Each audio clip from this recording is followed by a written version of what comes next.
The moment the alarms began screaming inside the Zendarian war camp, every soldier looked up because something impossible had happened. Someone had broken into the camp. Someone had touched the one thing no living being was allowed to touch. General RHATOR's sacred blade. The blade was an ancient weapon, more symbol than tool, passed down through his bloodline for 1,000 years. If anyone touched it without permission, it meant war. But tonight, it wasn't an army. It wasn't a spy. It wasn't a monster from the dark moons. It was a human. A simple human man named Aaron Wade, captured weeks ago, now being kept as a worker inside the camp. And now he was running for his life. The Zendarian soldiers roared behind him. Heavy footsteps shook the metal floors. Blue warning lights flashed across the halls. Aaron's breath tore in and out of his chest as he gripped the stolen blade in his hands, not because he wanted it, but because if he dropped it, they would kill him on the spot. General RHATOR's deep voice echoed through the speakers. Human. You went too far. Now I want revenge. The chase had begun. And Aaron knew one thing with absolute certainty. If RHATOR caught him, he was dead. Aaron had never meant to steal the blade. He had worked in the general's hall as a cleaner, forced labor, but better than being sent to the mines. His job was simple: wipe the floors, dust the statues, and never ever touch the sacred weapons. But today, something strange had happened. As Aaron cleaned, the blade suddenly began to glow. A soft white light pulsed from it, like it responded to him. Then the weapon slid off its stand and fell into his hands as if it chose him. The shock nearly stopped his heart. A human touching the sacred blade? A weapon choosing a human? If the Zendarians saw this, they would think he stole it on purpose. He would be blamed. He would be executed. So, without thinking, Aaron fled. Now he was running through the camp, clutching the glowing blade, trying to survive long enough to explain what really happened. But General RHATOR did not want explanations. He wanted vengeance. RHATOR's fury. General RHATOR stood over 3 meters tall, covered in dark silver armor that looked fused to his skin. His 4 burning red eyes showed no fear, only anger. Find the human, he roared. Bring him to me alive. I will decide his death myself. His soldiers obeyed instantly. RHATOR slammed his fist into the wall, bending the metal. This is not theft, he growled to his second-in-command. This is insult. This is humiliation to my people. But deep inside, another emotion burned. Fear. Because the blade never glowed unless it felt a new master. If it had chosen a human, his authority was at risk. And that, he could not allow. Aaron's last hope. Aaron reached the outer corridor, panting and shaking. He needed to escape the camp. He needed to hide. He needed help. He heard a metal door open behind him. A Zendarian soldier stepped out. Not just any soldier. Commander Lyra, one of the few Zendarians who ever treated him with basic respect. Aaron, she whispered, eyes wide, what have you done? I didn't do anything, he gasped. It fell into my hands. I swear. Lyra looked at the glowing blade. Her face went pale. That means the weapon chose you, she said quietly. And if the general learns this truth, he will kill you to hide it. So help me escape, Aaron begged. Lyra took a slow breath. You don't understand. If you escape with that blade, it will start a war between our species. If I stay, Aaron said, trembling, I die. And maybe you all kill every human later anyway. So what choice do I have? Lyra hesitated.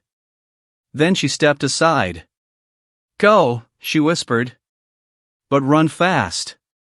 Aaron didn't waste a second. RHATOR arrives.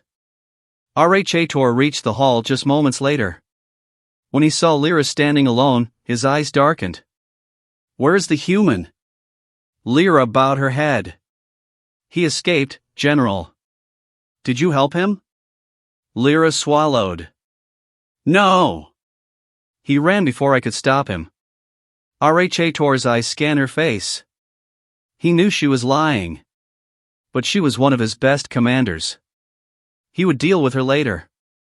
For now, his attention burned like fire on one goal. Hunting the human. The chase through the forest. Aaron burst out of the gate and into the thick purple forest surrounding the camp. The trees glowed faintly, lighting his path as he ran. Strange insects buzzed around him. The air smelled sharp and metallic.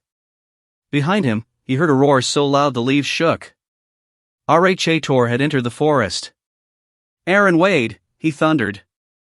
Stop running! I want to see your face when you die. Aaron kept sprinting. The glowing blade hummed in his grip. Suddenly, it spoke. Not in words, but in a soft mental voice. Do not fear. I woke because danger came. I woke because I sensed courage in you. Aaron nearly tripped. What? You can talk? I choose those who are not born warriors, but become warriors when they must.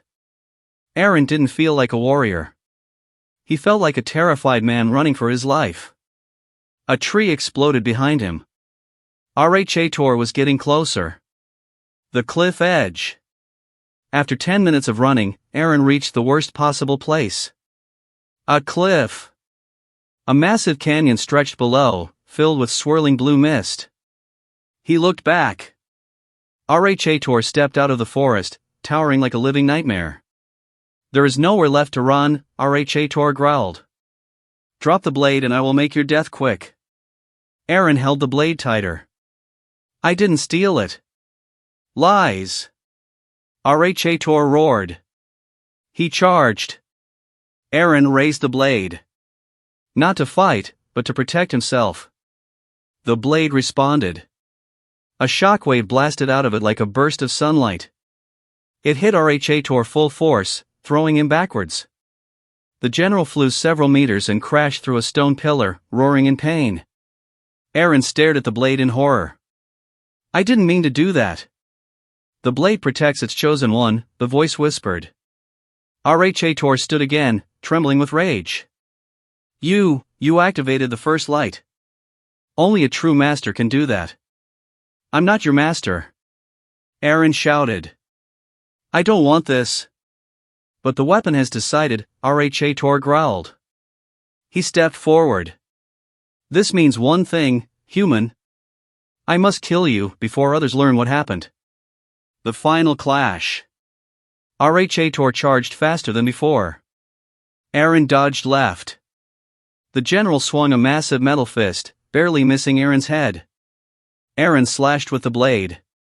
A streak of white light cut the air. RHATOR blocked with his forearm, sparks flying. You fight well for a human, RHATOR said.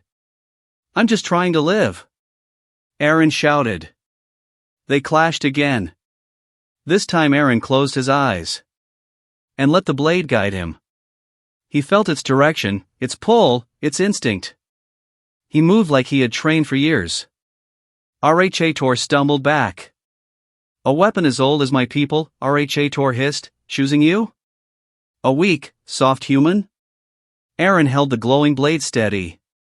Maybe I'm not weak, he said softly. Maybe you just never looked at humans the right way.